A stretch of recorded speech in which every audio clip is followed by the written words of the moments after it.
Good morning, Griffins. So we're going to continue on doing inequalities, and we're going to be solving one-step inequalities using addition or subtraction. So if you are okay with solving one-step equations, this should be no problem whatsoever. So here's our first inequality we need to solve. We have x plus 15 is less than 18. So we're going to start it by subtracting 15 on both sides of the inequality, just like we did with equations. The plus 15 minus 15 equals 0. Bring down the x. I bring down the same inequality, which is a less than. 18 minus 15 is 3. So that's my solution to the inequality. Then we're going to graph it. So we have x is less than 3. So I put an open circle at 3. I want numbers smaller than 3, so the arrow is going to the left. So what we're going to do is add the opposite to both sides of the inequality so that we get the variable by itself, and then we're going to simplify the inequality. So here's an example problem. X plus 7 is less than 5. So I'm going to start off by subtracting 7 on both sides of the inequality. The plus 7 minus 7 cancel out. I bring down the x. I bring down the inequality, less than. 5 minus 7 is negative 2.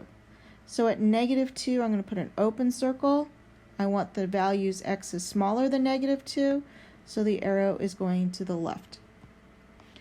On the next problem, r minus 17 is greater than or equal to negative 14. Because it's subtraction, I'm going to add 17 to both sides of the inequality. The minus 7 plus 17 cancel out. I have r, bring down the inequality, greater than or equal to. Negative 14 plus 17 is 3.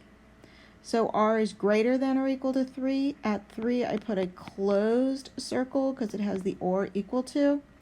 And then I want r is greater than 3, so I arrow to the right because those are where the numbers are greater than 3. So here's your first practice problem. So what do we need to do to start the problem? We're going to subtract 3 from both sides of the inequality, and then the plus 3 minus 3, so that is going to give us y is greater than 4.